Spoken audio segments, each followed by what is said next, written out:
noches y vamos a comenzar hoy a partir de la página 568. Según yo es donde nos quedamos. En la página 568, ¿no? Ahí la vamos a retomar para ir viendo ya, digamos, avanzando las temáticas que fuimos proponiendo. En la primera cita, en estas palabras de Florensky, a partir del cuarto renglón, en efecto, Florensky menciona las inexplorables vorágines de las actividades divinas. O sea, todo aquello que, digamos, la divinidad lleva a cabo en el alma humana. De estas actividades divinas, dice Florensky que por ellas y en ellas permanecemos en el ser. Estas energías divinas, es decir, la misma divinidad, nos conducen y actúan en nosotros, pero nosotros a menudo no sabemos de ello. Entonces, aquí, en este primer punto, precisamente lo que Florensky menciona es que la divinidad misma actúa en nosotros. Y muchas veces lo hace y nosotros no nos damos cuenta de ello, ¿no? ¿Por qué no nos damos cuenta de ello? Porque no nos dedicamos o no nos concentramos a ir detectando de qué manera la divinidad está actuando en mi interior. Por así decirlo, en lo más íntimo, en lo más profundo de mí. Y a veces, en gran medida, nos quedamos nada más con meras situaciones externas. Aquí, lo primero que es importante resaltar es darnos cuenta que el simple hecho de existir ya manifiesta una acción divina. ¿Qué quiere decir? Que el hecho de que estemos vivos, ¿no? Que estemos en la existencia, significa que en efecto la divinidad está actuando en nosotros. El permanecer vivo significa que la divinidad está obrando en nosotros, aunque a veces no nos demos cuenta de manera clara de qué manera es que está actuando en nosotros. Y dice en el siguiente párrafo, a partir también del cuarto último renglón, dice: pero el riesgo de la libertad, que está enraizada en el fundamento objetivo de la propia subjetividad, es la elección de la cerrazón y del aislamiento, o sea, la salida del ser. ¿Qué significa? Que a pesar de que la actividad divina se está realizando siempre en nuestro interior, también esta actividad divina se ve sometida a los riesgos de la libertad humana. ¿Qué quiere decir esto? Que nosotros, en efecto, debido a esta libertad, tenemos dos opciones: o abrirnos claramente a su influencia, o bien cerrarnos a su presencia. O sea, esta actividad divina que el Señor lleva a cabo y que el hecho de que estemos vivos ya es una manifestación clara de esta influencia, precisamente conlleva también el riesgo de la libertad humana. O sea, el riesgo de que podamos quizá en algún momento abrirnos a esta energía divina o bien cerrarnos a su influencia. Esto no quiere decir que entonces la energía divina, la acción de la divinidad se va a anular. No se va a anular porque vamos a seguir viviendo, pero sí se va a ver, por así decirlo, obstaculizada. Y ya no se darían más frutos de los que de hecho se podrían obtener. Dice en la siguiente cita, dice: paralelo a esto está el dominio de nuestra libertad, que encuentra sus propias raíces en aquellas energías divinas y que está apoyada enteramente en ellas.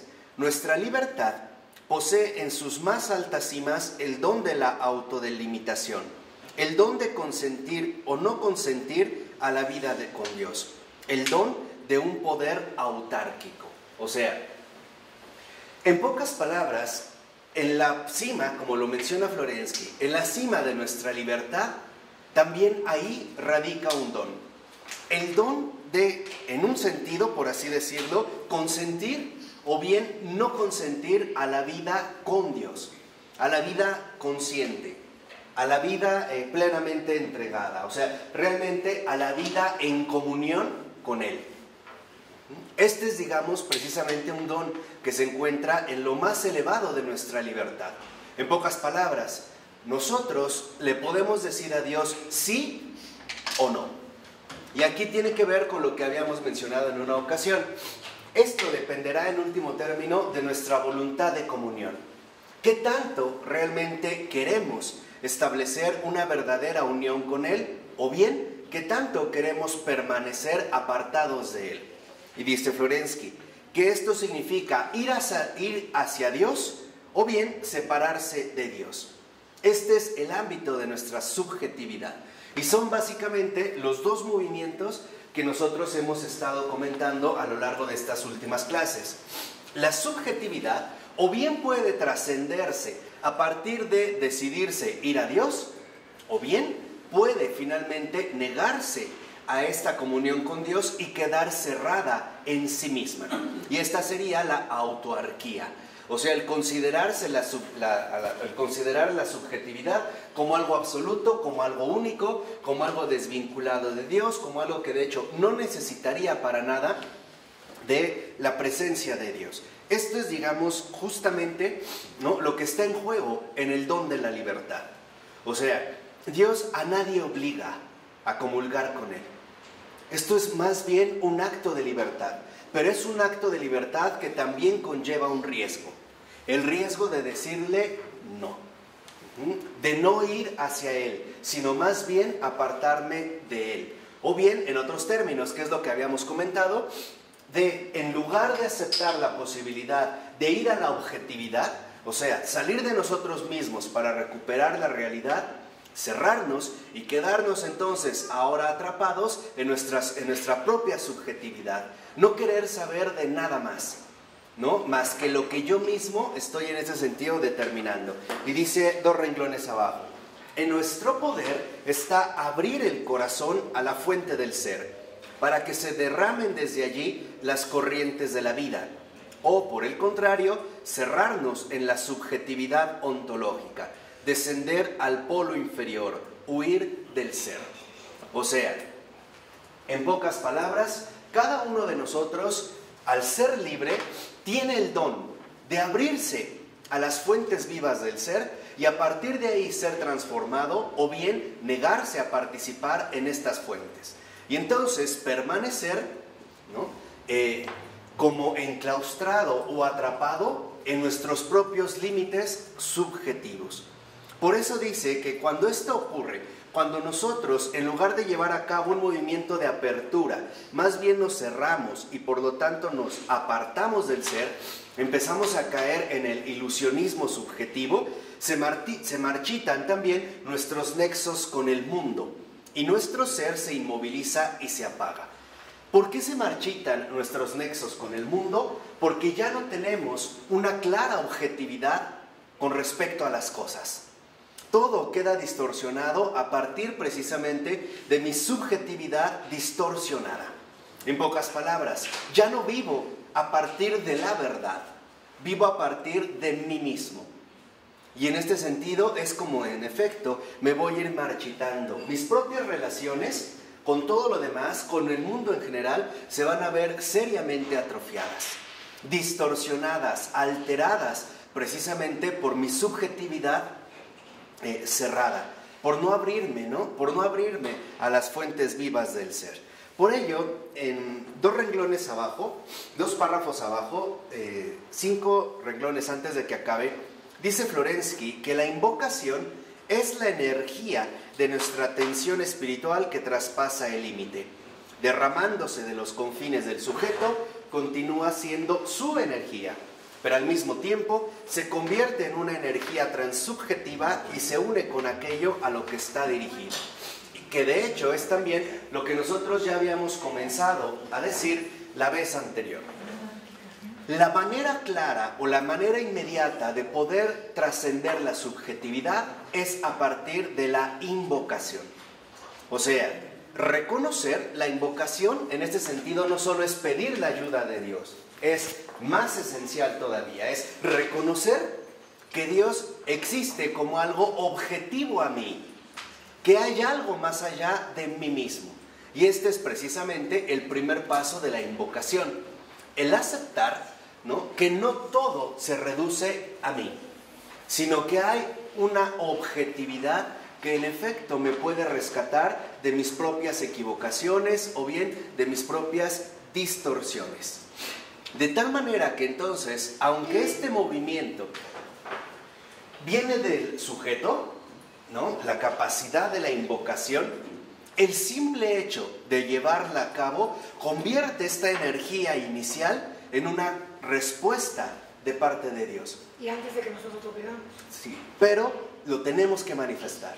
O sea, en pocas palabras, sí debemos de tener una intención. ¿Por qué? Porque si yo llevo a cabo la invocación, pero no tengo una verdadera intención, entonces no realizo absolutamente nada. Por ejemplo, es como algunas personas que en algunas circunstancias de su vida o en algunas situaciones que atraviesan le piden ayuda a Dios, pero en realidad no están dispuestos a aceptar esta ayuda. O sea, solo se quedan, por así decirlo, al nivel verbal. Por eso es que Florensky reconoce que la invocación, y esto es algo que debemos de tener muy presente, cuando yo hablo o cuando nosotros hablamos cristianamente de la invocación, no solo estamos hablando de una petición verbal, estamos hablando de una apertura del corazón. Y esto es lo más importante.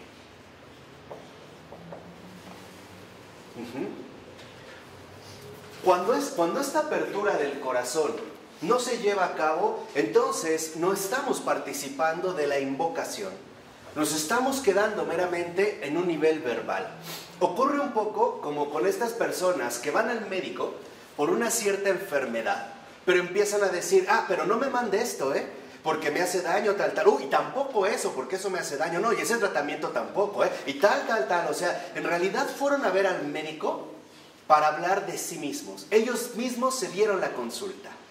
Llegará un momento en el que el médico le dijo, bueno, si usted sabe tanto, ¿a qué me viene a ver? Lo mismo pasa con el Señor. O sea, la invocación es una verdadera apertura del corazón.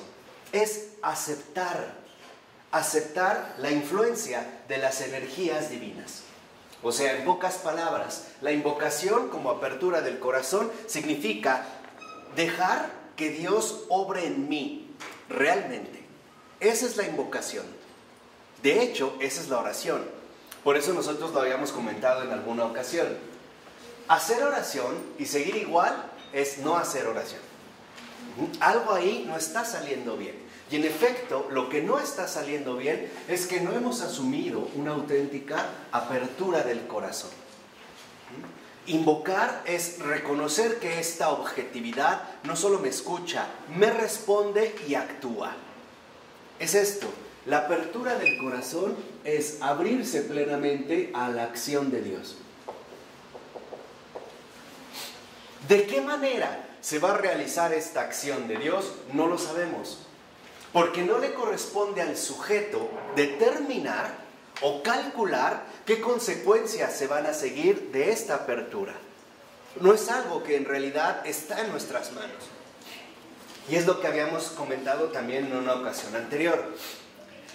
Si yo le pido algo a Dios, yo no tengo por qué convertir esta petición en una obligación. Por ejemplo, hay quienes le piden ayuda a Dios, pero están esperando que esta ayuda se manifieste de una determinada manera. Si así no se dio, entonces Dios no lo escuchó, no lo atendió, no lo ayudó, en pocas palabras, ¿no? Y esto es confundir las cosas. O sea, vivir la acción de Dios, la apertura de corazón, no es más que llevar a cabo un auténtico acto de fe. Es confiar en la acción divina de la manera en que esta acción se quiera llevar a cabo. Por eso ya lo habíamos dicho anteriormente, ya no podemos confundir a estas alturas la invocación con la petición. La petición es una exigencia clara. La invocación es una apertura del corazón que me permite a mí, precisamente, ¿no?, recibir la acción divina. ¿De qué manera? No lo sé. No es algo que a mí me compete determinar. Solo Dios podrá determinar cuáles serán las consecuencias que de este acto tan sencillo, pero tan importante como es la apertura, se puedan precisamente llevar a cabo. Por ejemplo, cuando el ángel le anuncia a María la encarnación, María no le dice, bueno, pero que sea niña. Eso es lo que quería que entendieran. Creo que con ese ejemplo queda clarísimo, ¿no? Ni tampoco le dice que sean gemelos, sino no sabe cómo va a ocurrir, no sabe qué va a ocurrir. Pero lo importante es que sí hay una verdadera apertura. ¿Por qué? Porque esta apertura no es más que la intención de en verdad dejarse fecundar por la acción divina. Es esto nada más. ¿De qué manera va a ocurrir? No lo sé. ¿Cuáles son las consecuencias que de ahí se van a derivar? No lo sé, pero Dios sí. Y eso es lo que a mí me mantiene tranquilo. Por eso es que ahí precisamente se vive un acto de fe. De tal manera que ahora por eso dice Florensky a continuación, que lo característico de la invocación no es en un principio el amor. Y esto lo debemos de tener muy muy claro.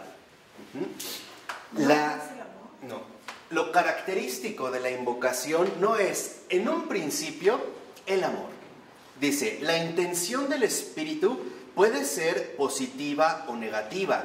Puede querer el amor o el odio y hacer del uno o del otro el motivo de la invocación. O sea, la invocación, en cuanto tal, no tiene como base, al menos no en un principio, el amor, sino el deseo, o sea, la voluntad. Y a veces nosotros podemos pedir algo al Señor o llevar este acto de invocación más bien movidos, por ejemplo, por un odio secreto. O sea, por un afecto, en este caso, claramente determinado. O sea, no crean que al menos en un principio la invocación tiene como base el amor mismo. No, tiene un deseo. Y a veces es aquí, en este deseo, donde nosotros vamos a tener dificultades posteriores. Por ejemplo, si no se cumplió mi deseo de la manera en la que yo esperaba, entonces no acepto nada de la ¿qué? De la acción de Dios. En cambio, trascender al amor es aceptar que mi deseo es atendido, pero que no va a ser resuelto de la manera limitada en la que yo lo estoy manifestando. Y esa es la aceptación. O sea, esa sería precisamente en este nivel la confianza. La confianza en la cual nosotros precisamente estamos viviendo, o se supone deberíamos vivir. Por ello, dice a continuación, que lo verdaderamente esencial es la realidad de la comunicación, a la que la invocación da acceso, el contacto ontológico que establece. La finalidad del deseo y de la voluntad es, en cualquier caso, la realidad. O sea, lo fundamental aquí en la invocación no está en lo que estamos deseando, no está en lo que estamos queriendo. Lo fundamental de la invocación radica en la realidad de comunicación.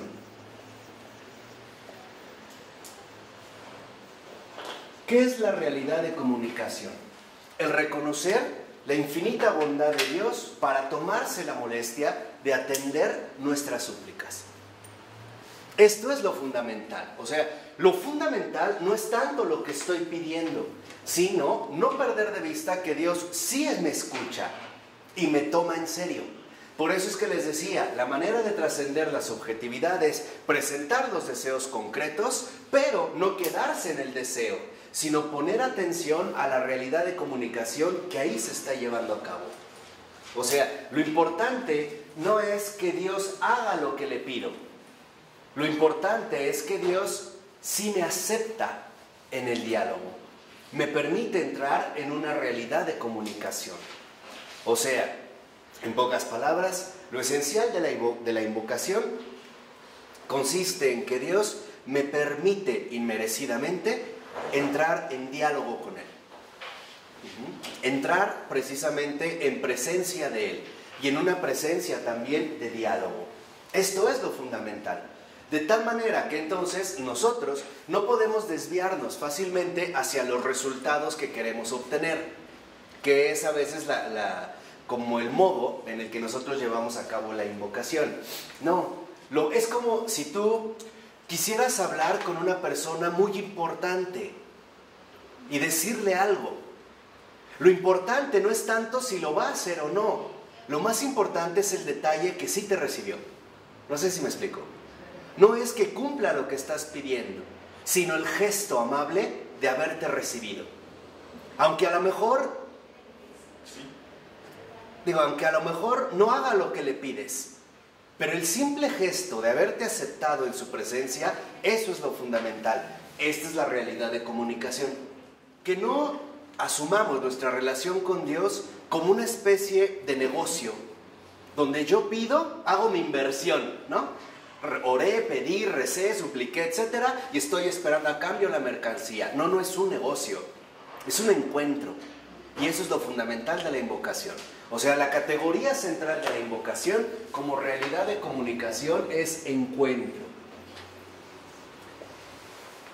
Nos encontramos con Dios. Y esto es precisamente lo primordial. Ya si después se da o no lo que he pedido, será secundario. Pero lo fundamental es que, en pocas palabras, no me veo privado de entrar en diálogo con Él. En un diálogo personal, en un diálogo de persona a persona. Pero pasan muchas cosas en este encuentro. Ah, sí, claro. Es lo que hay que decir. De hecho, o sea, lo que pasa es que nosotros dirigimos o asumimos equivocadamente la invocación pensando en los resultados. O sea, a ver, hemos reducido la frase evangélica. Jesús dijo, pidan y se les dará. Pero nosotros nos quedamos más con el se les dará, como si fuera un resultado. Pero no hemos entendido que cuando Jesús dijo pidan y se les dará, es como decir, pidan y se les dará la oportunidad de ser recibidos, ¿no? O sea, se les aceptará precisamente a participar en este diálogo. Y esto es lo principal. ¿Por qué? Porque nosotros, desafortunadamente, y este es un síntoma cultural, nos hemos vuelto demasiado pragmáticos. ¿Qué significa esto? Que nosotros pensamos siempre o ordenamos las cosas en base a los resultados obtenidos. Y mientras más rápidos sean los resultados, mejor. Y esto lo podemos ver en el caso tan ridículo de todos los artículos que se venden, por ejemplo, para bajar de peso. Te untas una cremita reductora caliente, no sé qué, y al otro día bajaste 2 tallas o en media hora. O sea, es una vergüenza. O sea, si uno realmente lo asume con seriedad, veremos que es algo ridículo. Pero esto es lo fundamental. Cuando Jesús dice, pidan y se les dará, es decir, diríjanse a mí y se les va a dar acceso. No sé si me explico. O sea, lo primero que debemos tener muy presente es que la invocación no depende de los resultados. La invocación depende de este acceso que se nos permite para establecer con Dios un verdadero diálogo. Por eso es lo que les decía, lo fundamental no es tanto que se cumplan o no mis deseos, sino que Dios me permite expresárselos. ¿Qué quiere decir? Que nosotros no debemos mantener una postura pragmática que quiere resultados. No, debemos madurar en una postura espiritual, el encuentro con Dios. De hecho, el simple encuentro con Dios da más dones que el cumplimiento de los deseos. ¿Por qué? Porque ahí donde Dios es recibido, todo es santificado. De tal manera que eso es lo que quiero que entiendan. El encuentro, ahora sí, ya no depende tanto, como lo mencionó Ana Laura, de pedir mi salvación. Aquí yo debo de enfocarme en que lo central está en la santificación. ¿Cómo me voy a santificar? Encontrándome con Dios. Al encontrarme con Él, que es la luz disipa las tinieblas. Y mientras más íntimo sea el encuentro, mayor será el efecto producido en toda mi persona. De tal manera que entonces aquí vemos cómo la santificación significa profunda intimidad. El encuentro con Dios. El permitir, que es justo lo que mencionaba Florensky al principio, que estas energías divinas realmente fecunden en mi alma, queden sembradas esta presencia en mi alma. De tal forma que entonces aquí es donde nosotros debemos acceder a algo fundamental. El verdadero acto espiritual no depende de lo que decimos, depende de lo que permitimos que Dios realice. Por eso, si ustedes lo ven, todos los grandes místicos, todos los grandes santos, todos los grandes maestros de la espiritualidad cristiana han hablado una y otra vez del silencio. Ese es el silencio. Cuando nosotros, por ejemplo, lo voy a poner a manera de paréntesis para que entiendan de lo que estamos hablando, de esta realidad espiritual. Cuando nosotros decimos que nos ponemos en oración, pero estoy hable y hable y hable y hable a Dios, así sean pensamientos devotos, quiere decir que en realidad todavía no estoy reposando en el Espíritu. ¿Por qué? Porque el verdadero Espíritu, el descansar en el Espíritu, es ya no necesitar ni de palabras, ni de emociones, ni de sensaciones. Es ya una entrega clara. Es como pasa, por poner un ejemplo, entre las personas que se estiman o se aman. Muchas veces no necesitan estar hablando, ¿o sí? Hay momentos de silencio importantes, ¿no? Y eso dice más. De tal manera que esta profunda intimidad es el silencio. Así es como se manifiesta Dios al alma. En tus manos encomiendo mi espíritu. Nada más, así. O sea, lo que quiero que vean, y esto es lo fundamental, es que no es tanto lo que decimos lo que le da valor a la invocación. No es esto. Lo que realmente le da valor a la invocación es la presencia de Dios en mi vida. ¿Cómo me voy dando cuenta cada vez más de su presencia? ¿Qué tanto silencio voy adquiriendo cada vez más y qué? Y más. Ya no necesito estar siempre hablando de mi subjetividad. Necesito esto, pienso esto, quiero aquello, me siento así, me siento así. Ya no. ¿Por qué? Porque ya mi subjetividad ya no está en primer lugar. Lo que está en primer lugar es Él. Y aquí sí. Aquí entendemos ahora lo que el Señor también dijo: busquen primero el reino de Dios y todo lo demás se les dará por añadidura. Este es el reino de Dios. Este es el reino de Dios. Por eso también Newman tenía mucha razón cuando en el siglo XIX recordó algo extraordinario. Ser salvo y ser santo es lo mismo. Santidad y salvación es lo mismo. De tal manera que entonces lo que quiero que entiendan es que este silencio es una presencia viva.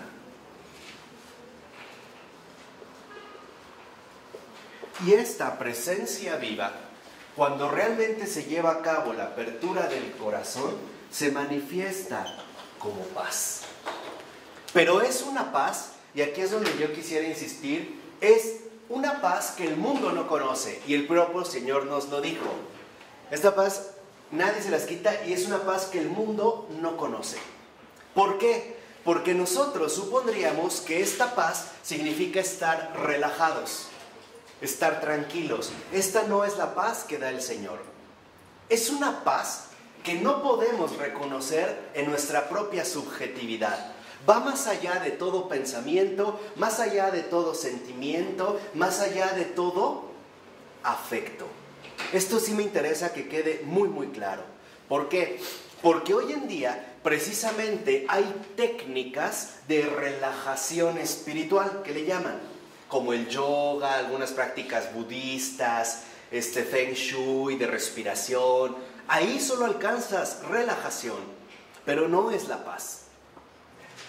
La paz del alma, que es la contemplación, de hecho es la meta de la oración. La paz del alma no es más que sentir el abrazo del Padre. Esa es la paz. Y el mundo no lo conoce. No es, esta paz no es solo sentirse bien. Ni siquiera tendríamos una palabra para decir lo que está pasando.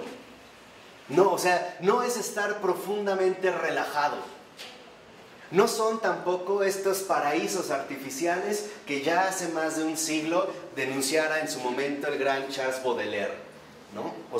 Estados alterados, incluso inducidos por sustancias químicas, las drogas, hashish, etc. No es esto. Es una cosa que ni el ojo vio, ni el oído oyó, no lo sabemos. Pero sí lo podemos vivir. Este es el reino de Dios. Aquí es cuando ya podemos empezar a vivir el reino de Dios aquí en la tierra. Y cuando uno alcanza esta paz, entonces, como consecuencia, también nosotros estamos ya viviendo la transfiguración de Jesús. ¿Hacia dónde nos va a dirigir esta transfiguración? Pues a la resurrección. Nos vamos preparando. Hemos pasado de las tinieblas a la luz, de la muerte a la ¿qué? A la vida. Este es el encuentro. Es la manifestación clara de esta presencia viva. Y esta presencia viva se da en el silencio. El silencio cristiano no es dejar de hablar. El silencio cristiano es abrir el corazón para que sea Dios quien lo diga todo. Ese es el silencio cristiano. No es tener la mente en blanco, como hacen estas técnicas de relajación. Anula tus pensamientos, ve un punto blanco, vete al fondo de ahí, respira. No. Esa es otra cosa. Aquí en realidad el silencio no es más que callarme yo para que hable Él. Ese es el silencio cristiano.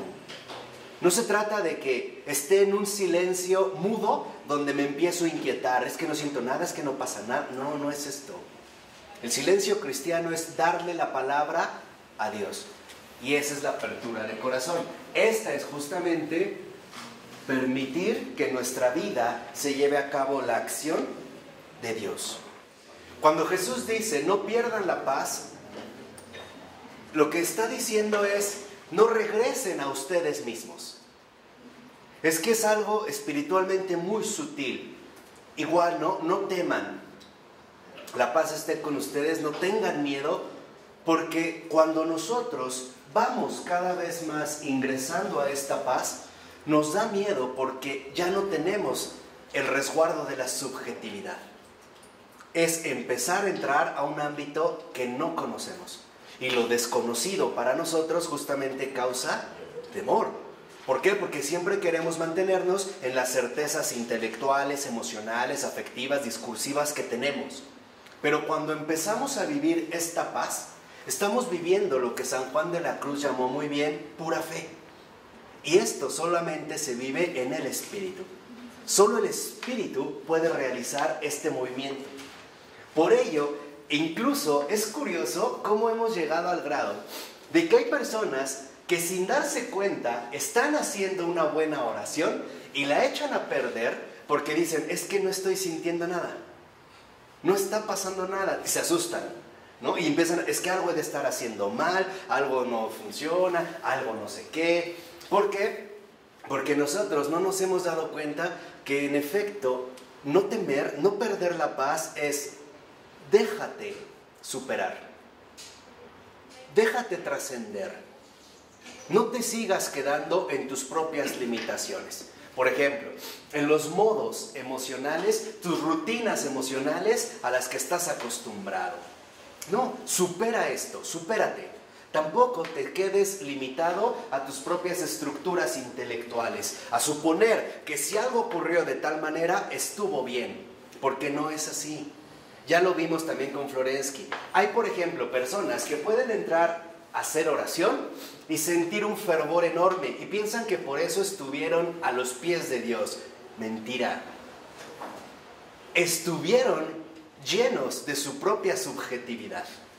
Eso es lo que los inflamó. En realidad no estaban mirando a Dios, se estaban mirando a sí mismos. Sí, pero a veces Dios te consuela. Claro, sí. Muchos inician con muchas consolaciones. Pero estas consolaciones no son definitivas. No, pero así Dios obra también. No, claro. A mí me parece que a veces las consolaciones son como los empujoncitos que Dios nos da para los momentos serios. Son como bolitas de oxígeno que vamos a tener que ocupar en algún momento. Por ello, es muy importante que nosotros entonces ya nos demos cuenta cómo esta relación, precisamente la invocación, es esta realidad de comunicación cuyo encuentro, en último término, nos va a dar como resultado la santificación, es decir, ¿la qué? La paz. Y hay un proceso que nosotros tendremos que vivir, la noche de los sentidos, lo que se suele llamar noche oscura. Ahora, vale la pena aclarar algo. Cuando hablamos de noche oscura, nosotros pensamos en tinieblas.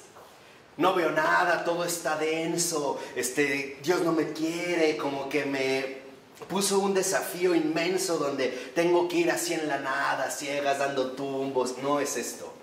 Si uno lee seriamente a San Juan de la Cruz, veremos que cuando San Juan de la Cruz habla de la noche de los sentidos, no es más que la anulación de la subjetividad. O sea, el superar nuestras propias limitaciones. Ya no sentimos a lo que estamos acostumbrados. Es ir más allá para permitir que esta presencia viva se manifieste de manera contundente. Y ese es un acto de fe. Por eso San Juan de la Cruz insiste mucho en la pura fe. Pero no es una fe ciega. La pura fe no es otra más que aquella que ya ha superado sus propios apegos personales. O sea, sus modos de sentir, sus modos de pensar, sus modos de reaccionar, todas sus rutinas internas ya han sido superadas.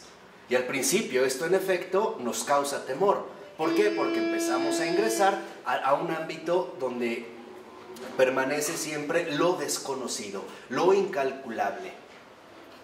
Lo que no podemos controlar, lo que no podemos precisamente medir. ¿De acuerdo?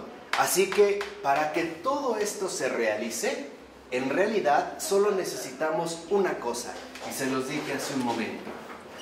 Para que la acción de Dios se lleve a cabo, solo requerimos manifestar una auténtica intención. Y esta intención incluso podría traducirse como la siguiente frase contundente: aquí estoy. Nada más. Nada más. Eso es orar. Orar no es más que decirle a Dios: aquí estoy. Abro mi corazón para que su acción divina se lleve a cabo. ¿Qué vamos a obtener de ahí? Santidad. Esto es seguro. Pero ¿qué más sucede en los resultados? No sabemos. Pero hay algo que sí nosotros vamos a percibir, y esto es muy muy claro, ya para que lo tengan muy presente. La manera en la que nosotros podemos darnos cuenta de la oración que llevamos a cabo no depende de lo que experimentamos en la oración, sino de los efectos posteriores que se van a manifestar en mi vida ordinaria. Esto es lo fundamental. ¿Cómo es eso? Sí. O sea, la calidad de la oración o lo que hoy hemos obtenido por la acción de Dios no se va a notar en el momento mismo de la oración, en lo que sentí, en lo que vi, en lo que escuché. Esto no. Se va a manifestar en los efectos que se van a dejar en claro en mi vida ordinaria. Por ejemplo, si antes a lo mejor me dejaba llevar muy fácilmente por la ira, uno de los efectos de esta acción de Dios es que sí me enojo, pero ya no me hundo en la ira. O sea, ¿por qué? Porque me puede enojar, pero como en el centro de mi ser ya está brotando la fuente de la vida eterna, la acción de Dios, esto ya no tiene el mismo poder sobre mí. Y mientras más nosotros avanzamos en tal situación, después ya ni siquiera sentiremos las molestias de estas debilidades. ¿Sí queda claro? Y esto es notorio, porque cuando se dan estos efectos, a nosotros mismos nos sorprende. Y algo nos queda pero clarísimo, esto no viene de mí. Y lo vamos a decir, esto es obra ¿de quién? De Dios. Queda claro, ahí está la objetividad. Esa es la realidad. Por eso les decía, el centro no es lo que experimentamos en la oración. El centro es lo que vivimos después, justo por haber hecho la oración. En pocas palabras, la oración no se reduce a un momento subjetivo, sino que la oración trae como consecuencia un cambio auténtico de vida.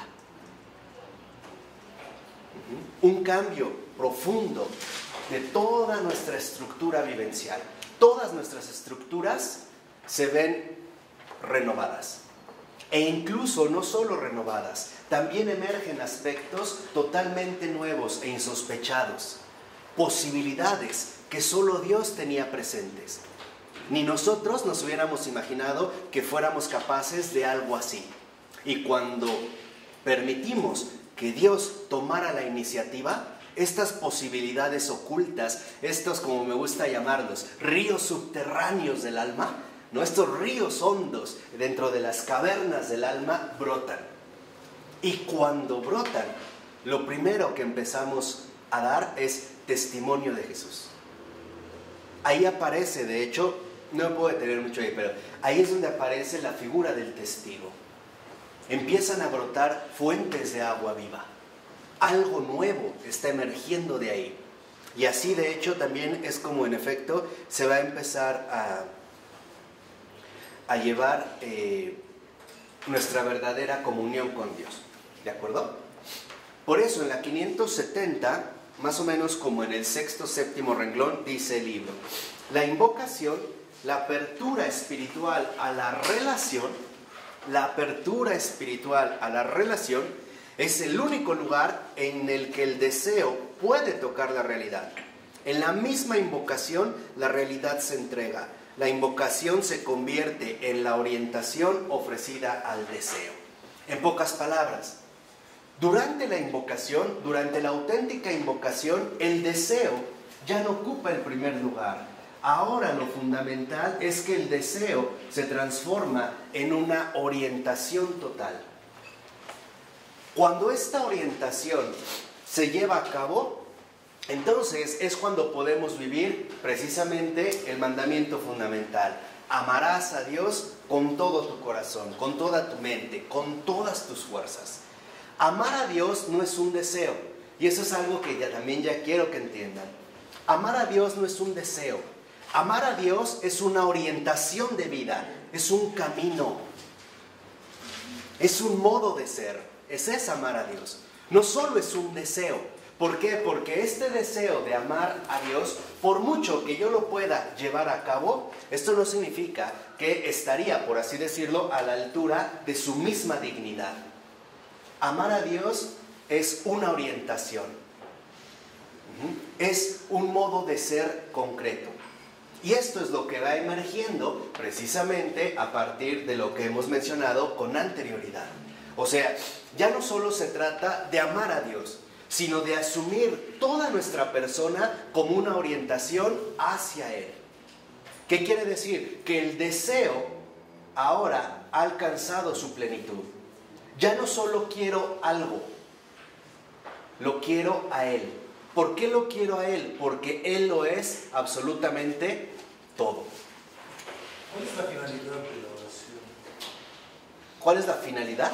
Sí. Como tal, la contemplación, o sea, la experiencia viva del amor de Dios.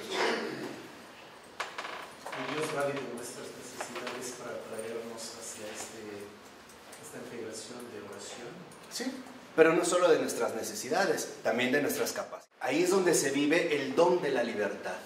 Yo puedo aceptar o rechazar esta presencia del Espíritu. Ese es un don. O sea, yo, en pocas palabras, yo puedo decirle sí a Dios o puedo decirle no.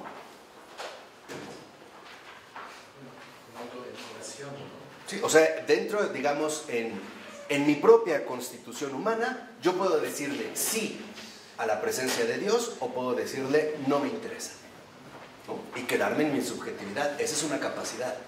Esa es justamente la fuerza que se transmite en la voluntad a través de un deseo. Quiero o bien no quiero. Por eso creo que Jesús le dijo muy bien a Santa Faustina en el Diario de la Misericordia que en último término todo se reduce a la voluntad. ¿Por qué? Porque en este deseo, cuando realmente se planifica, se convierte en una orientación. Pasamos de lo particular, querer algo solamente, a asumirlo absolutamente todo. Yo ya no solo quiero algo, lo quiero todo. ¿Y quién lo es todo? Solo Dios.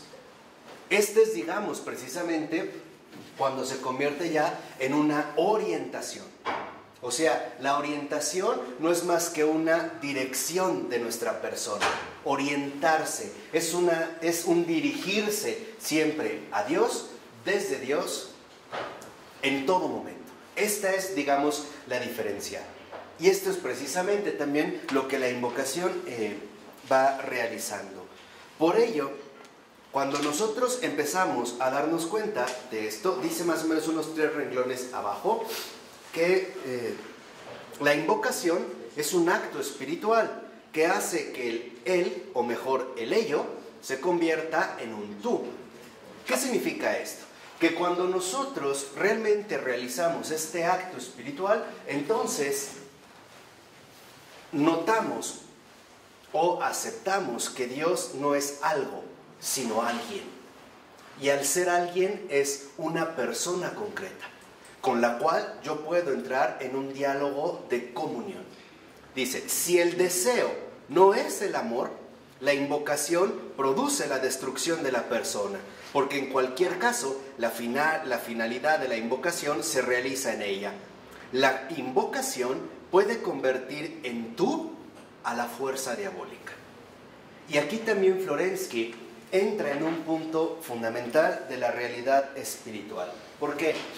Porque cuando nosotros realmente hemos trascendido el deseo para alcanzar la orientación, aquí sí, podemos ver que la orientación no es más que, ahora sí, el amor.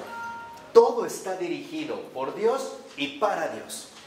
Esta sería, vamos a decirlo así, precisamente la secuencia.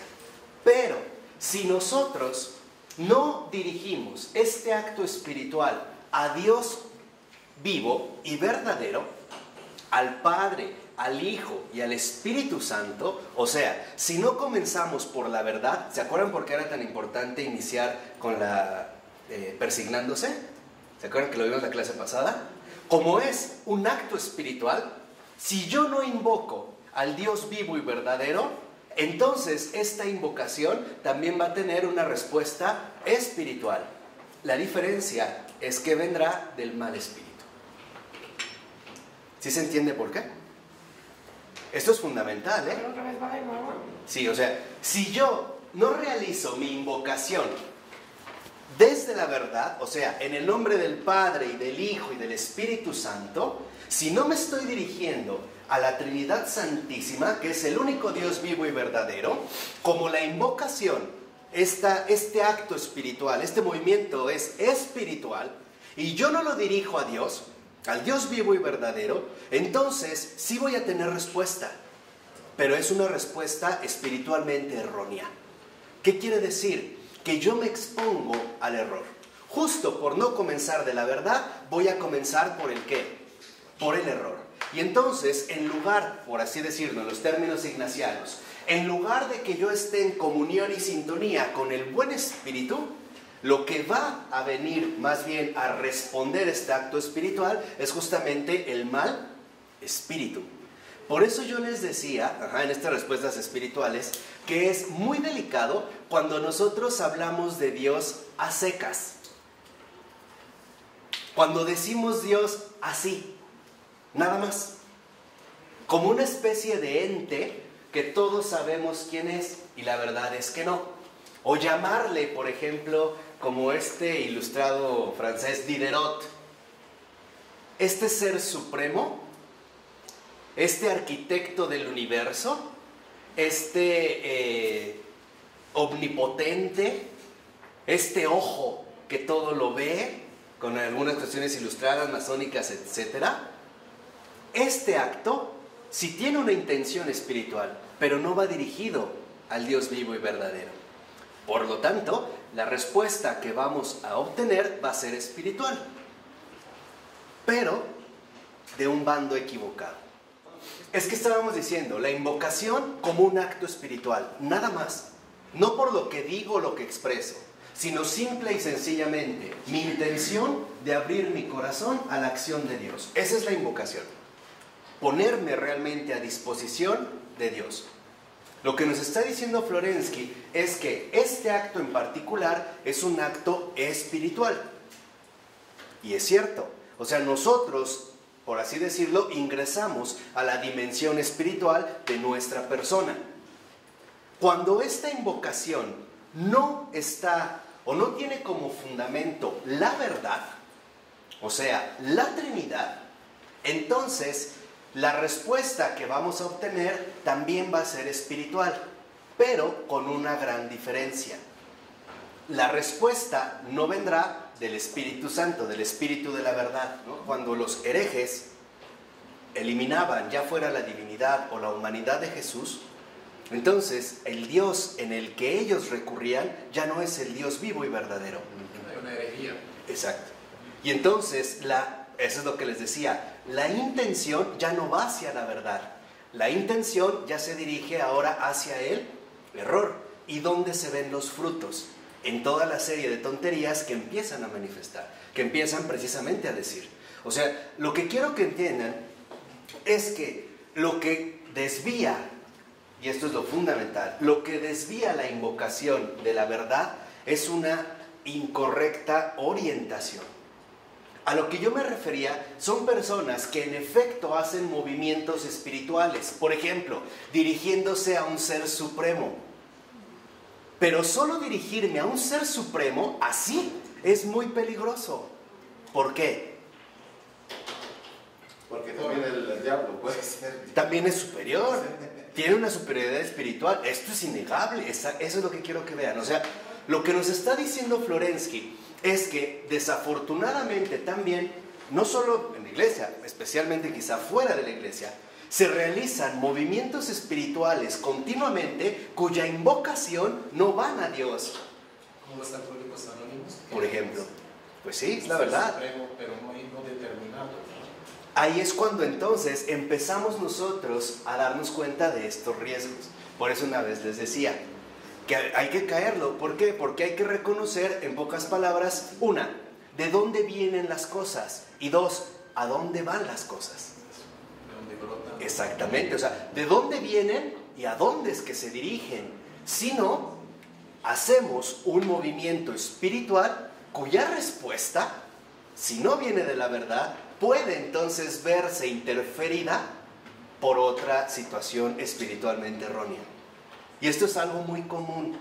Si ustedes lo ven, por ejemplo, también, no sé, cuando Augusto Comte, este positivista francés con el que ya arreglaré las cuentas en poco tiempo, empieza a hacer su teoría, empieza a hablar de este Dios, sí, creador, omnipotente, bla, bla, pero termina diciendo que en pocas palabras, este Dios no es más que la humanidad entera.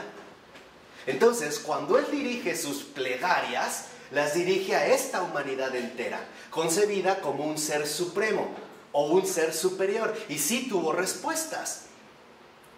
¿Cómo vemos las respuestas? Vean sus ridículas teorías que hizo.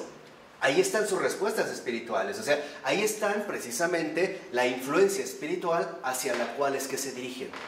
O sea, en pocas palabras, en síntesis pues, no olvidemos que sí tenemos una dimensión espiritual, porque es parte de nuestra realidad humana. Y que por lo tanto también tenemos que custodiar esta dimensión espiritual con el fundamento de la verdad. O sea, todos nuestros movimientos espirituales, todos nuestros actos de invocación deben de estar precedidos en el nombre del Padre, del Hijo y del Espíritu Santo. Y al terminar, ¿con qué deben de terminar? Amén. También, no solo amén. También con gloria. O sea, comenzamos con la Trinidad. No hacemos la señal de la cruz en nombre del Padre, del Hijo y del Espíritu Santo. Y al terminar este movimiento espiritual, también terminamos en el nombre que. Yo te pregunto, ¿por qué, por ejemplo, las personas que juegan la Ouija, ¿por qué no inician con esa oración? No van a llegar los espíritus. Exactamente, exactamente. Porque simple y sencillamente se bloquearía ya, al afianzarlo en la verdad, ya no se recurriría ¿no? A todo este tipo, por ejemplo, de estos poderes también espirituales que son reales, pero que esta protección se los bloquea.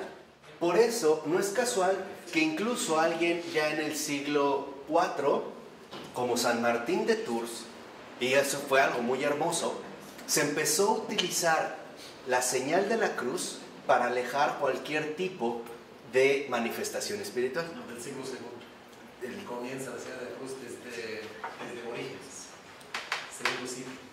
Pero ya con este uso espiritual. O sea, ya era todo acto de culto comenzado con el signo de la cruz. Ah, sí, no, pero me refiero que fuera del culto. O sea, incluso para, vamos a decirlo así, si antiguamente una persona iba en el bosque y de repente veía algo así medio tenebroso o extraño, lo primero que hacía era hacer la señal de la cruz. Y con eso bastaba, ¿eh? No había necesidad de entrar a algo más.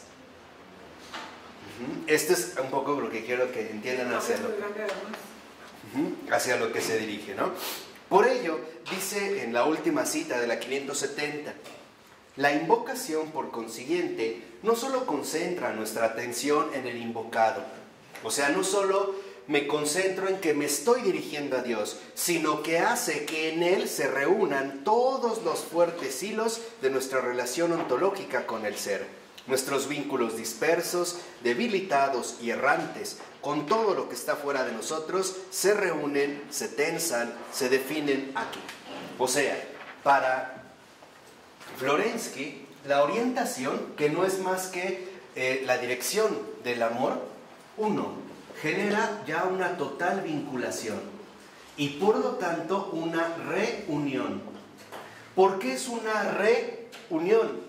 Porque nosotros, por el simple hecho de haber sido creados, estamos unidos a Dios, queramos o no queramos. Lo queramos o no queramos, el simple hecho de haber sido creados nos une a Él. Lo aceptemos o no lo aceptemos.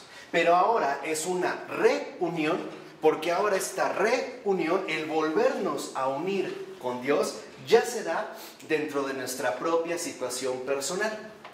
O sea, ya es una toma de postura libre y consciente. Ya no es, digámoslo así, por una mera cuestión de creación, sino que ahora ya depende de una decisión. Y eso sí nos corresponde a nosotros. Por eso Agustín, aunque no haya profundizado demasiado en esto, pero sí lo intuyó cuando dijo, ¿no? El que te creó sin ti, no te salvará sin ti. A esto es a lo que se refiere. O sea, para San Agustín estaba muy claro que el hecho de haber sido creados ya establece una unión con Dios. Lo queramos o no lo queramos, Él es el creador. Yo soy su criatura. Pero la salvación no es una obligación. La salvación es un acto libre de amor. Y así como Jesús se entrega libremente, así como el Padre acepta libremente la entrega del Hijo, y así como el Espíritu Santo acepta libremente el plan del Padre y el Hijo, así la criatura debe corresponder a su Creador. O sea, en un acto de amor libre. Y esta libertad, acuérdense, solo se alcanza con la verdad, que es lo que hemos insistido. Para que yo pueda darle una verdadera respuesta a Dios, necesito hundirme en la verdad. Porque desde ahí es donde yo alcanzaré la auténtica libertad. Esto es algo realmente importante de tener en cuenta. Por eso dice a continuación, nuestra relación con el mundo se vuelve clara y activa. ¿Qué quiere decir? Que cuando nosotros alcanzamos esta vinculación y reunión, y es verdad, lo primero que uno obtiene son dos cosas. Primera, claridad. ¿Por qué claridad? Porque Dios es luz. Por eso, porque Dios es luz, ahora nuestras tinieblas se disipan. Yo no estoy diciendo que esto se lleve a cabo de inmediato, pero sí estoy diciendo que esta claridad es notoria. Es como cuando empieza a amanecer, ¿no? El sol va saliendo y se empieza a ver una claridad, pero de esta claridad también viene otra cosa, actividad. o sea, misión. ¿Qué quiere decir? Que es algo que también nosotros lo vimos con Adrian von Speyer. Entra el día en nuestra vida y en el día hay que trabajar. Vamos, por ponerlo más simple, cuando alcanzamos esta orientación, esta vinculación y esta reunión, la claridad es justo la condición necesaria para ponernos en marcha, o sea, para pasar a la actividad, o sea, para cumplir la misión. Si no hay claridad, no podemos cumplir la misión. Lo cumplimos mal. No bien.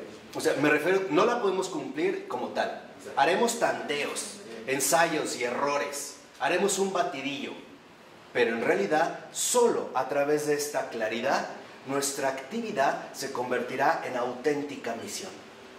Esos son los ríos de agua viva que brotan de una persona. Ese no es más que el testimonio del Espíritu Santo. Esto es lo que se lleva a cabo.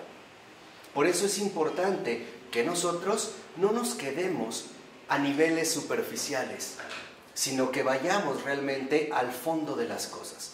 Ahí donde el amor de Dios está palpitando desde siempre. Ahí donde cada instante el Señor nos está diciendo, ven y sígueme. Aquí es teodicea, antropodicea. Claro. Claridad es teodicea, actividad antropodicea. Sí. Es el rey que nos enseña esto. Exactamente, ¿no? Vamos viendo ya precisamente cómo es que se lleva a cabo esta dinámica. Por ello, es muy importante, y aquí Florensky hace una especie de síntesis de la teología de la oración, ¿no? Retomando las causas aristotélicas. Bueno, ahora, en esta situación de la oración, ¿no? Lo que precisamente Florensky llama la teología de la oración, él va a hacer una especie de cruz. Ustedes la tienen en la 571. Él va a emplear aquí las causas aristotélicas, que son 4 causas. La causa material, la causa formal, la causa final, la causa eficiente. Yo se las voy a explicar muy brevemente para que entiendan un poco más el provecho que Florensky le saca a esto. Para Aristóteles, cualquier ente, o sea, cualquier cosa, tenía 4 causas. Esto es Aristóteles. Para Aristóteles, estas causas nos podrían precisamente explicar el ser de las cosas. Vamos a pensar en, no sé, ¿qué les gusta? Unos zapatos. Unos zapatos. Decía Aristóteles, estas explicaciones, por así decirlo, que nos van a permitir entender el ente o la cosa, son 4. Él mencionaba la causa formal, la causa material, la causa eficiente y la causa final. Estas 4 causas, para Aristóteles, nos iban a descubrir el ser de las cosas. Por ejemplo, en un par de zapatos, o pongámoslo más sencillo, una pelota. La causa formal es lo invisible. Por ejemplo, ¿qué forma tiene una pelota? Redonda. No, no es redonda. Redondo es un confeti. Esférica. ¿No? Su forma es esférica. Pero nosotros solo podemos percibir la forma si ésta está acompañada de una materia. Por ejemplo, ¿de qué materia les gusta esta pelota? Plástico. Plástico. ¿Qué otra podría ser? Cuero. Otra. Tela. Otra. Unicel. Papel. Unicel. Una espuma. Migajón. ¿Qué sé yo? Entonces, la forma siempre va unida a la ¿qué? A la materia. La forma nos dice cómo es. La materia es de qué es. Este es un gran avance con respecto a Platón. Para Platón, la forma sí estaba separada de la materia.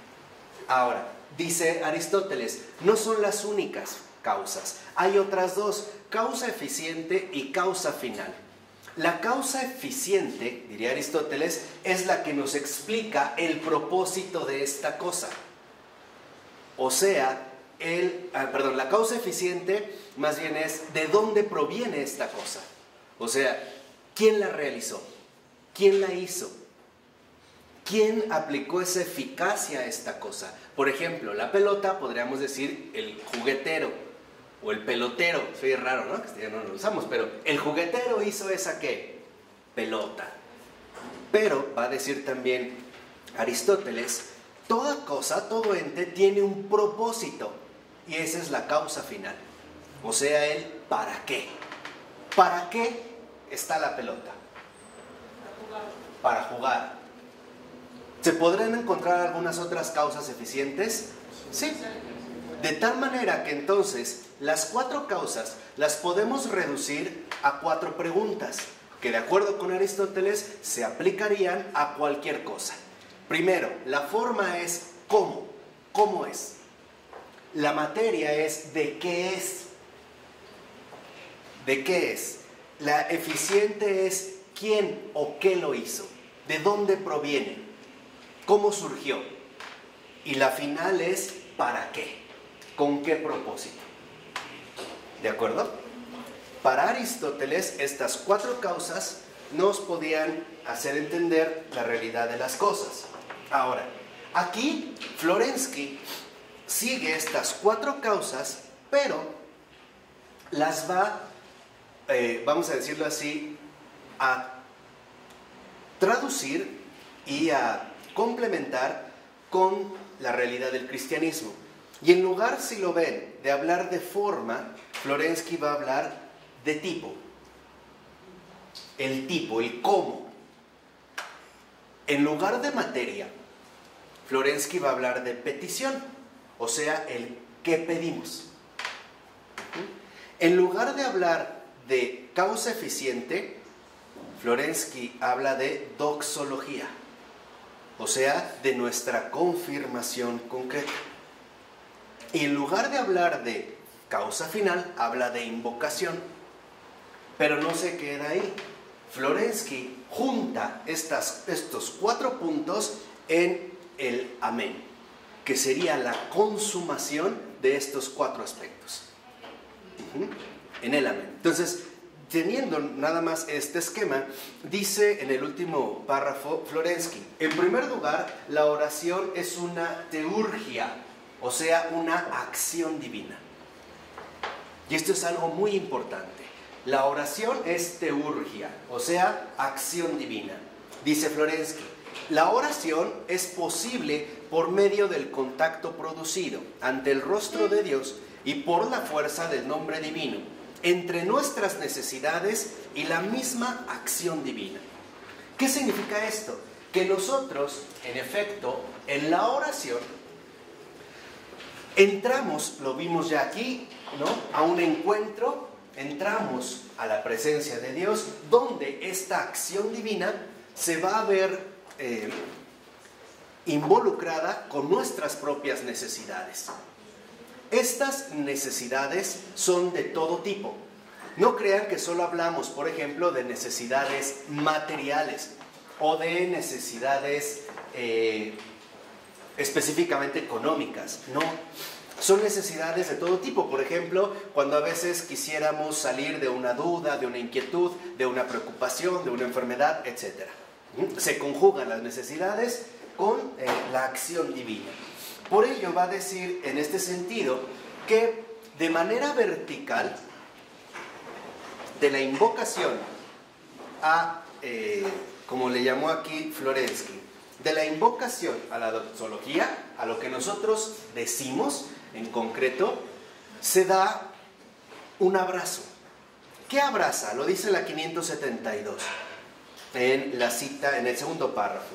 Dice Florensky que la fuerza de Dios abraza en su interior a la libertad humana y la requiere para poder actuar. O sea, la acción de Dios requiere nuestra libertad. ¿Para qué? Para poder actuar. Dice, pero la libertad ha de romper el tabique de la propia subjetividad. Y aquí es donde entra el esquema, por así decirlo así, importante de lo que estamos mencionando. Para Florensky quedaba claro que nosotros, por ejemplo, al hacer oración o al realmente llevar a cabo la oración, estábamos nosotros participando de una teurgia, o sea, de una acción divina. Entonces, tenemos la oración como teurgia, o sea, acción divina. Aquí está la oración. En esta oración, en tanto teurgia, en tanto acción divina, se dan, por así decirlo, también algunos componentes sumamente característicos y concretos. El primero, y eso es lo que precisamente menciona Florensky, es que esta oración aparece en un momento la fuerza de Dios. Y esta fuerza de Dios requiere la libertad humana para poder actuar. Que ya una vez nosotros lo habíamos visto. ¿Por qué Dios nos hizo libres para poder responderle a Él de manera plena? Por eso es, en pocas palabras, que somos libres. De tal manera que ser libre no es ser estúpido o hacer tonterías. Nos da esta libertad para dar una auténtica respuesta a Él. Pero Florensky detecta que en medio está la subjetividad. ¿Qué es en este sentido la subjetividad? Toda la serie de hábitos intelectuales, emocionales, afectivos, etcétera, que hemos ido adquiriendo y adoptando a lo largo de nuestra vida. Ahí es donde se va a dar precisamente la subjetividad. Y considera Florensky que para que nosotros podamos dar una auténtica respuesta a la acción de Dios, o sea, para que realmente podamos vivir la oración, necesitamos romper la subjetividad. En este sentido, la subjetividad aparece como un tabique, o sea, como un obstáculo entre Dios y el hombre. Y esta subjetividad le pertenece ¿a quién?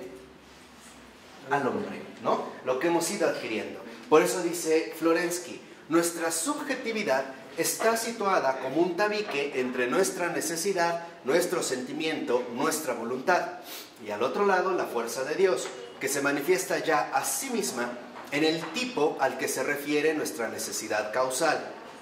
De tal manera que entonces aquí lo que busca en los dos últimos renglones Florensky es, dice el texto, la misma libertad espiritual se precisa para consentir a la acción de la energía divina. Con su apertura, el sujeto humano se destituye de su mismidad y deja su lugar al sujeto divino, orientándose hacia él. O sea, para Florensky, cuando nosotros realmente rechazamos la subjetividad, alcanzamos ahora aquí el tipo divino. ¿Cuál es, o mejor dicho, quién es el tipo divino? Jesús. Exactamente, es Cristo. De tal manera que entonces esta subjetividad, y lo veremos más adelante, esta subjetividad no solo es anulada porque sí, sino que más bien ahora es reencauzada a su verdadero propósito, que es alcanzar el tipo divino. Para Florensky, el tipo es el modelo perfecto, aquello hacia lo cual nosotros de hecho estamos dirigidos. ¿Qué quiere decir? Lo que dijimos hace un momento, que aquí para Florensky la subjetividad deja de ser mismidad, deseo propio, para convertirse en orientación, para literalmente, ¿no?, dirigirse ahora a él. Este es el primer momento. Dice a continuación, este tabique, dice Florensky, debe ser destrozado por un propio acto de la voluntad. Entonces, ¿cómo se destruye este tabique? No es a través de un esfuerzo titánico que resultaría, en pocas palabras, inaccesible, inalcanzable para el ser humano. No, el acto es muchísimo más simple y sencillo. Solo se requiere nuestro consentimiento a la irrupción divina en nuestra actividad. En pocas palabras, aquí, para romper la subjetividad y alcanzar el tipo divino que es Cristo, nosotros requerimos el consentimiento. O lo que es lo mismo, como si nosotros le dijéramos a Dios, hazlo. Y Él en efecto va a responder. ¿Quién va a realizar los verdaderos cambios en nosotros? Él. Lo único que necesitamos es permitírselo. Hazlo. Realízalo tú. Por eso les decía, hacer oración es lo mismo que decirle simple y sencillamente, aquí estoy. Eso es todo. Sin quedarse a veces enredado, ¿no?, en esta subjetividad como sublimada, ¿no? No, simplemente es decirle, hazlo.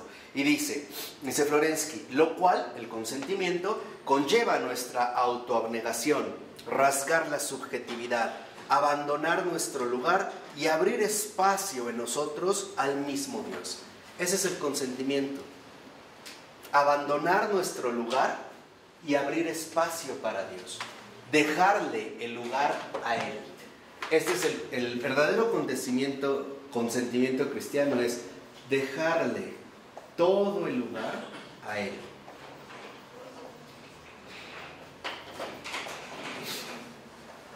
Y este es el punto central.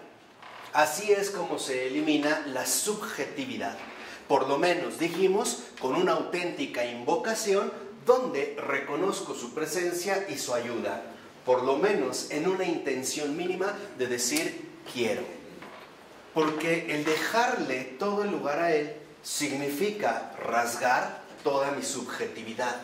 Y esto no es nada simple. A veces no es tanto que la gente no quiera, es que de verdad no puede. Porque está tan arraigada a esta subjetividad. De hecho, subjetividad es lo que nosotros llamamos identidad. Identidad de mí. A veces, por eso se acuerdan que yo les dije, me parece que en la clase anterior les dije que pusieran mucha atención entre lo que era el falso yo y el verdadero yo. Yo les dije, cuando realmente alcanzamos la verdad, y nos lo dijo Florensky, y reconocemos, Dios, solo tú eres, ¿el que nos respondía?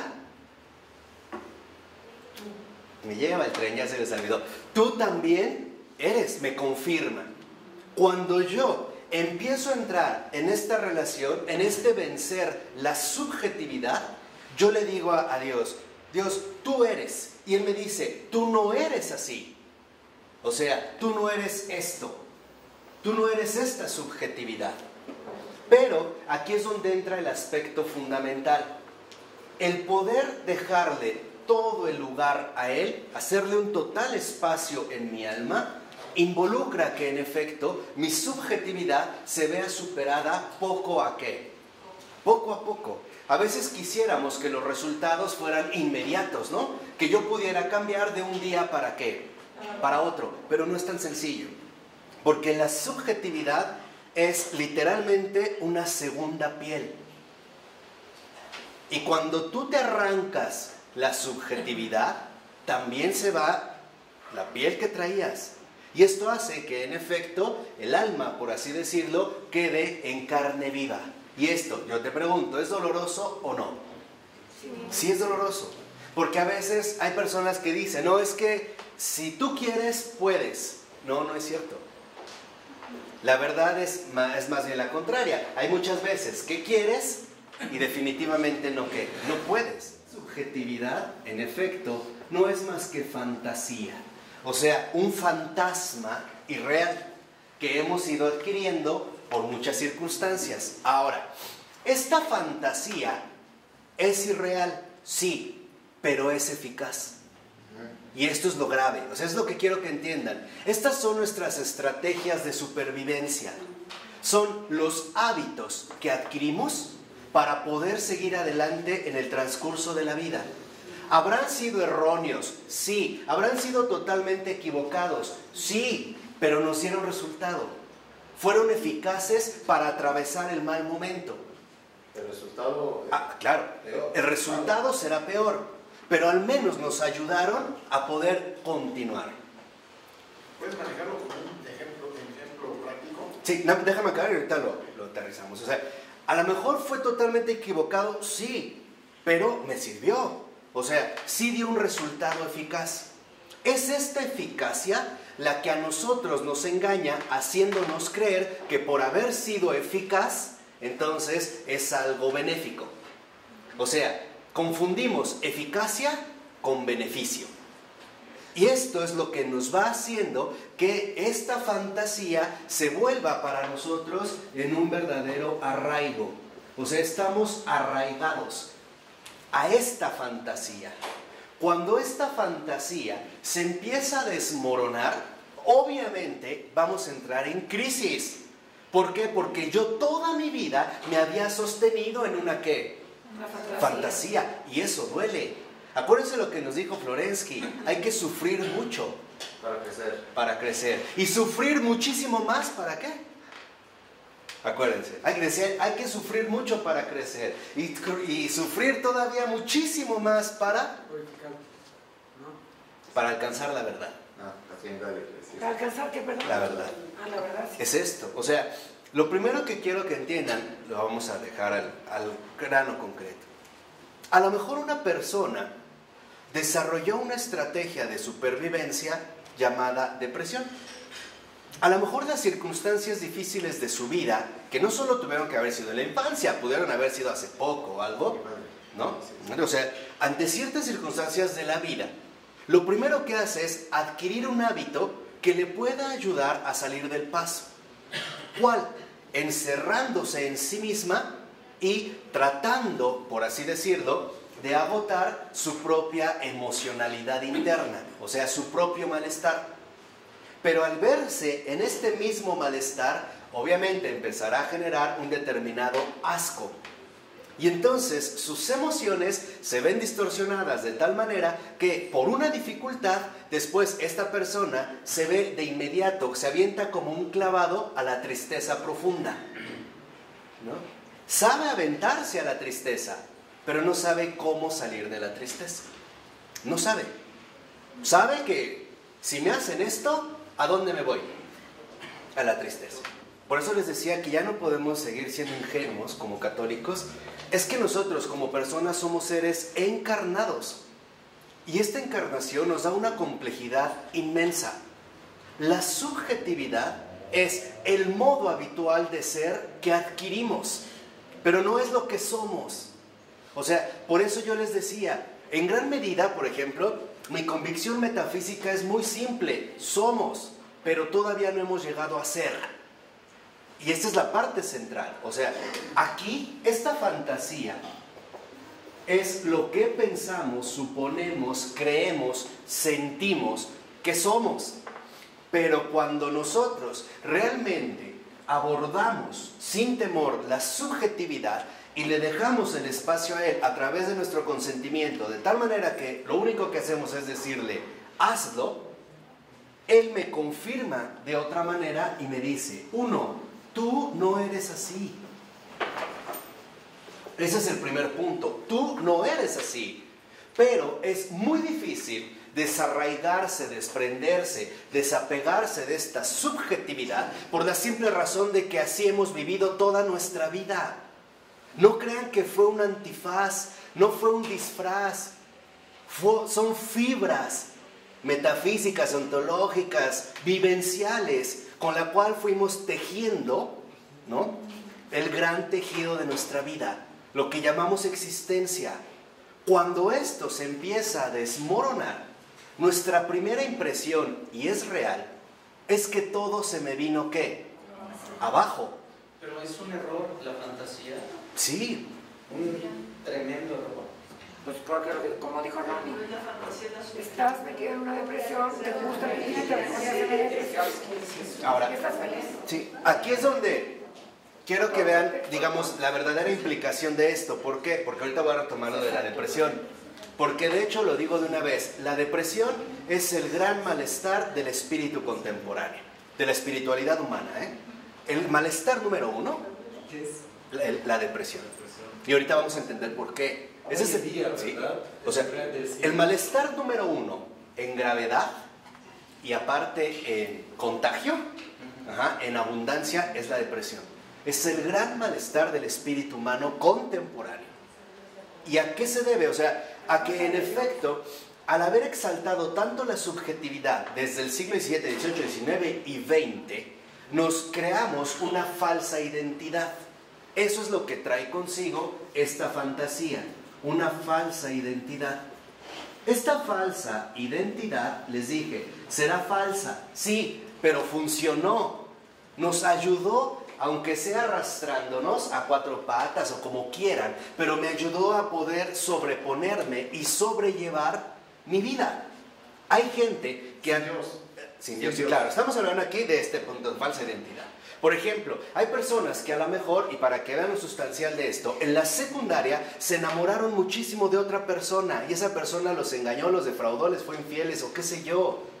Para esta persona, este simple hecho fue suficiente para quebrar incluso no solo la confianza en los demás, la confianza en sí mismo. El reconocer que no es valioso y que justo porque no vale nada, la gente lo puede despreciar así como así. Y más cuando dice, pero es que en realidad fui bueno y está siendo honesto. No hice nada para fallar. Realmente me entregué, bla, bla, bla, bla. Cuando este tipo de situaciones límite, como yo las llamo, aparecen, nuestras respuestas tienen que ser inmediatas. Porque si no nos lleva el carajo. Así de sencillo. Hay personas que en efecto, al no tolerarle esto, y hoy lo vemos en el caso del aumento del suicidio infantil. Sí, qué horror. Y lo que quiero que entiendan es, esto nos explica lo que estamos viviendo y padeciendo muchos hoy en día. Ante esta situación, a lo mejor una persona en sus hábitos de inmediatos asume, por ejemplo, una postura intelectual donde las mujeres, por ejemplo, no valen nada, todas son unas golfas. Al menos yo, ya después de tantos años, de verdad, de tratar con las almas, he llegado a una conclusión. La verdadera raíz de este mal nefasto, tan terrible, tan destructivo, que es la depresión, viene de algo más profundo. El que la gente, en pocas palabras, se siente defraudada de las personas y de las cosas. Ahí es donde entra el punto. O sea, la gente espera de los demás, sobre todo a la edad corta, espera que en efecto la gente que lo rodea le dé ese testimonio de un amor inmenso. Yo creo que está muy claro que hay una profunda herida en el alma humana, y es el haber vivido el hecho de que los demás nos defraudaran. Para llegar al invisible, primero tenemos que recibir lo visible. O sea, yo no puedo llegar a Dios de manera directa. ¿Por qué? Porque el puente vivo que se me dio fueron los demás. Cuando en efecto las personas no empiezan a realizar su trabajo por múltiples factores, por ejemplo, el gran avance económico que llevó a que las familias asumieran el estatus de empresas, por ejemplo, con rangos, con horarios, con actividades, con abandono, etc. Me parece que la manera de cubrir este vacío fue a través de las cosas, de la tecnología, etc. Pero los que recibían estas cosas volvían a defraudar, a sentirse defraudados, porque lo que les prometía una gran felicidad, en realidad les trajo un gran vacío y un mayor malestar. ¿No? Me dijeron que si yo tenía un cierto equipo iba a ser feliz, pero en pocas palabras la verdad es que no fui feliz. Al contrario, fui más infeliz, porque tuve este equipo, pero finalmente sufro por el nuevo que acaba de salir y que no puedo adquirir. La depresión no es más que la consecuencia clara de la negación del amor. Nadie puede dar lo que no tiene, en todas sus dimensiones. En todas sus dimensiones, en todos sus factores. O sea, en pocas palabras, el hombre traicionó la verdad fundamental de la vida, que es el amor que no viene de nosotros, sino el amor que nos hizo a nosotros y que nos llamó a caminar o a ir madurando, a ir creciendo en este sendero. Por eso es que les decía, por ejemplo, un muchacho de secundaria podía haber asumido una actitud como el decir, pues todas las mujeres son unas golfas, no valen nada, todas las mujeres son iguales. O matar a sus amigos. Otro pudo haber asumido una conclusión diferente. Por ejemplo, decir, ok, si ella me traiciona, entonces todos los demás no son más que unos traidores, no valen la pena. Mejor tomo una escopeta, me voy a la escuela y los mato a todos. Que es también lo que vemos. Otra situación, por ejemplo, distinta, ¿no? Pudo haber sido, claro, me traicionó, ¿por qué? Porque no valgo nada. Porque en efecto no soy valioso, me cambió por otro, por otra, entonces no valgo nada. ¿Cuál es mi primera conclusión? Mátate, mátate, mátate. Puede ser que me mate, o al menos lo intente. O la otra es simplemente, para ti, las personas te pueden pisar y lastimar como se les da la gana. Y tú tienes que permanecer en silencio. Y entonces me voy a volver extremadamente introvertido, inseguro, miedoso, con angustias, etc. Todo este tipo de desórdenes son los que en efecto nosotros vamos, o con los que vamos llenando la subjetividad. Hay un tipo de cangrejitos, ahorita me estoy acordando, que no tienen su caparazón. Toman todo lo que pueden para írselos poniendo. Eso es lo que hacemos. Ante ciertas acciones o circunstancias de la vida, reaccionamos de una manera. Y vamos a asumir hábitos, ya sean intelectuales, ya sean emocionales. Por ejemplo, intelectual en esta situación puede decir, yo me enamoré sinceramente, esta persona no me falló o me dejó. Entonces, intelectualmente puedo llegar a una conclusión. Por ejemplo, la gente no es fiel. Y no es poca cosa, porque todo eso va a trastornar las relaciones humanas. O emocionalmente, yo solo sirvo para que la gente me lastime. Y en serio, o sea, son recursos que vamos a ir adquiriendo poco a poco. O sea, son, digamos, estrategias. Por eso les decía, son estrategias de supervivencia que iremos adoptando. Como estos cangrejitos, y vamos cargando, ¿no? Nos vamos recargando de cuestiones falsas, pero que nos dieron resultado. Y eso es lo que va a ir configurando en un primer momento mi falsa identidad. ¿Vamos bien? Esto es muy complejo. ¿Por qué? Porque son muchos hilos los que se han ido entretejiendo para conformar el tapiz de mi vida. Son muchos los factores que hemos ido adoptando erróneamente. Cuando nosotros decidimos romper este tabique, este obstáculo de la subjetividad, lo primero que va a ocurrir en nosotros es una crisis. ¿Por qué? Porque no es tan fácil que en tu conciencia quede algo claro. Tú no eres así, lo intuyes, pero has vivido tanto con eso, tantos años, de manera tan apegada, que para ti la subjetividad era tu identidad. Hay personas que dicen, así soy yo, y están convencidas de ello, no lo ponen en duda.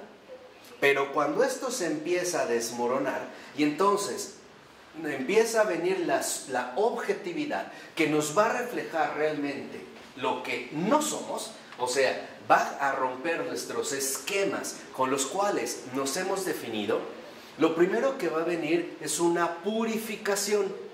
Y esta purificación es dolorosa, porque en efecto vas a sentir que tu vida se quedó vacía. Porque hay personas que se han apegado tanto al sufrimiento que consideran que es lo único que tienen. Y que si eso se les quita, su vida se acaba. Pero conforme se va avanzando en este proceso de purificación, se empieza también a experimentar el consuelo de la liberación. Aquí también se ve lo que el Señor dijo. Los ciegos, bueno, en los Hechos de los Apóstoles, ¿no? Los ciegos los ciegos ven, los sordos oyen, los cojos andan. Se empiezan literalmente a dar esta liberación profunda, que lo que nos va a arrancar es la falsa identidad. Y esta falsa identidad no se va a dejar echar tan fácilmente. ¿Por qué? Porque esta falsa identidad se ha convertido en nuestro tirano, porque así nos maneja. El error nos domina. Por ejemplo, en nuestra falsa identidad, el error nos domina de tal manera que si ocurre una situación, enójate, peléate, drógate, insulta, sé infiel, haz esto, haz el otro, tal, te domina. Cuando empieza a llegar la luz, se establece una batalla. La falsa identidad va a realizar un combate. Y este combate va a ser a vida o qué? O muerte. Porque si realmente tú consientes que Dios obre, ¿qué va a pasar con la subjetividad? Va a desaparecer. ¿Tú crees que si te tuvo atado, esclavizado tantos años, tan fácilmente le va a decir, pásale? No, va a haber una guerra. Ese es el combate espiritual.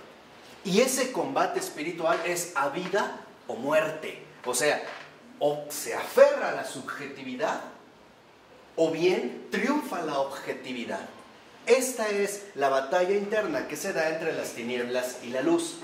Podríamos dar como una explicación muy detallada, ya no tenemos tiempo, pero lo que quiero aquí que ustedes comprendan muy bien es que en efecto, cuando nosotros le dejamos todo el lugar a Él, entonces aparece el verdadero yo.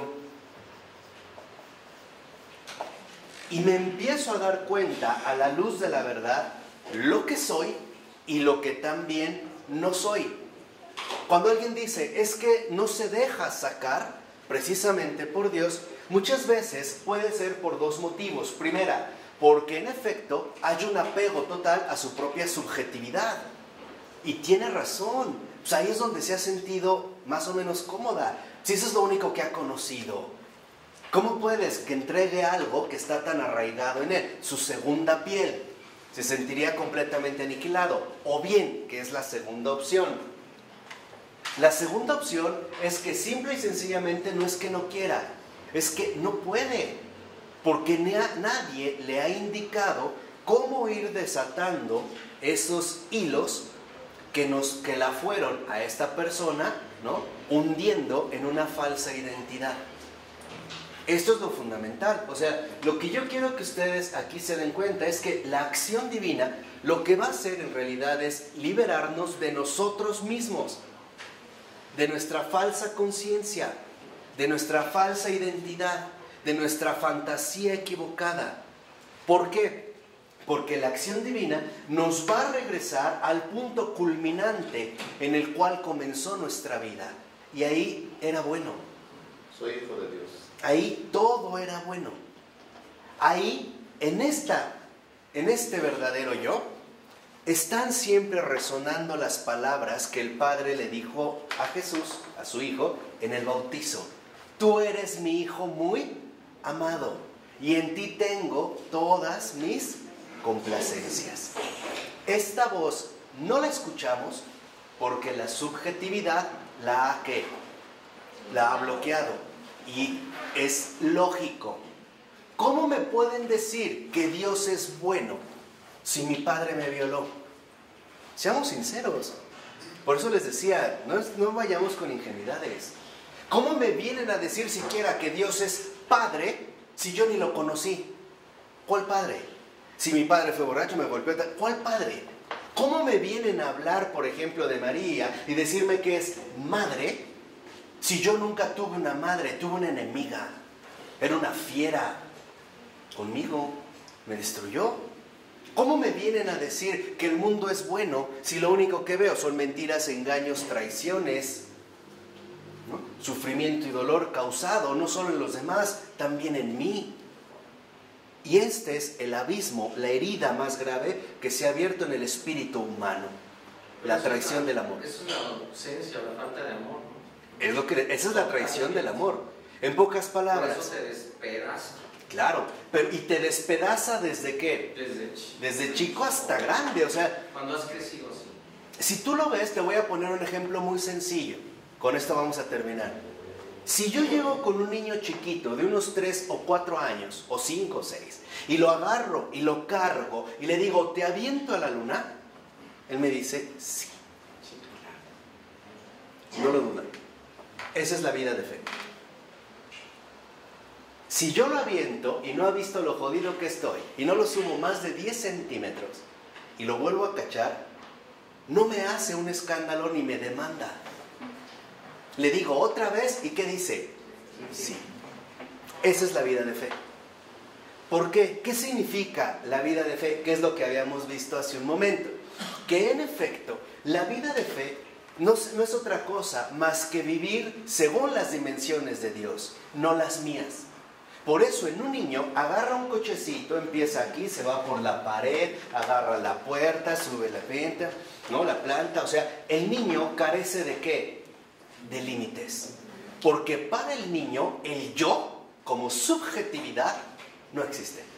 Tan es así que puede haber padres que visten muy mal o muy ridículamente a sus niños y el niño no se queja. O les cortan el cabello de manera nefasta y el niño no hace huelga, no protesta, sobre todo con esta inspiración infantil de Benito Juárez, ¿no? Creo que todos pasamos por ahí en la primaria, ¿no? Rayo bien pegado y casquete corto, ¿no? O sea, todos por ahí pasamos, ¿no? La inspiración Benito Juárez. Pero no hay problemas. Y esto es lo que quiero que entiendan. O sea, a lo que yo me refería es que en efecto hemos traicionado el amor. Y lo que el hombre está llamado a realizar es el triunfo del amor. En otras palabras, hoy en día vivimos la traición del amor. De padres a hijos, de hijos a padres, de amigos, entre amigas, entre novios, entre esposos, entre vecinos. Es curioso que un niño siempre espera lo mejor de los demás. El niño, por eso siempre vive el continuo asombro, que es la experiencia espiritual auténtica. El niño siempre está atento de todo lo que ocurre. Jamás se mete en sí mismo. Por ejemplo, para el niño es, wow, una plantita. Nunca se cuestionaría, ¿estoy viendo una planta o no? A ver, ¿realmente mis categorías del entendimiento están produciendo este fenómeno o no? ¿Es algo objetivo o subjetivo? No importa. Tan es así que si, por ejemplo, un niño de repente pequeño va a una fiesta y el papá, por lo que sea, está ya muy alcoholizado y le dice al niño, súbete, el niño se sube, ¿eh? El niño no dice, oye, ¿te estás dando cuenta de los grados etílicos que sobrepasan tu sistema sanguíneo para el cual es probable que te... No, el niño se sube sin cuestionar. Ese es un acto de fe. No, porque no conoce el mal también. Eso, no conoce el mal. es que eso es a lo que voy. Ojo, no estamos hablando aquí de bien y mal. Estamos hablando de que la subjetividad, esta falsa identidad, brotó de la traición al amor. Y esta traición al amor es lo más difundido hoy en día en el alma humana. Y nosotros también hemos defraudado y lastimado a muchas almas. Aún lo peor de todo, sin darnos cuenta. Cuando en realidad... Históricamente eso siempre, desde el pecado, el hombre deja de mirar a Dios, Ok. mira a sí mismo, ahí está la subjetividad. Pero no de esta manera tan drástica. Ahorita que mencionábamos, por ejemplo, la depresión, ¿sabían que en la Edad Media, que esa parte, el periodo históricamente más largo, más de 1000 años, no había suicidios? ¿No les parece raro? En la Edad Media no había suicidios. Una integración familiar. A lo que voy es que en la Edad Media, y esto es algo fundamental, no es la subjetividad la que está en primer lugar, es la objetividad. Para los medievales, lo fundamental no es el yo, sino que lo fundamental es él. Por eso cuando hicieron sus catedrales de esta manera, ¿no?, tan impresionante o tan grande, etcétera, jamás se ponían a ver si ellos las podían construir o no. De tal forma que aunque esta construcción se llevara 200, 300, 400 años, los que trabajaban no decían, ay, ¿para qué trabajo? No la voy a ver yo. ¿No? Ellos sabían, en pocas palabras, que todo estaba ordenado a un fin mayor. Nosotros somos herederos de una modernidad. La modernidad, como tal, es un proyecto. Y de fondo, si hacemos una lectura fina de la modernidad, podremos darnos cuenta que está basada en un solo axioma, en un solo principio. Primero yo. Torre de Babilonia. Ahí empieza la modernidad.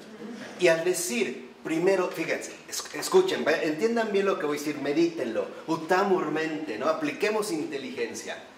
Cuando en la modernidad se basó en este principio, primero yo, y lo hizo como una invocación, como un acto espiritual, no dirigido ni basado en la verdad, recibió una respuesta. Cuando el hombre dijo, primero yo, espiritualmente se oyó también una voz fuerte que decía, sí, 3 no son 3. Ahí lo dejo. En el nombre del Padre, del Hijo y del Espíritu Santo. Amén.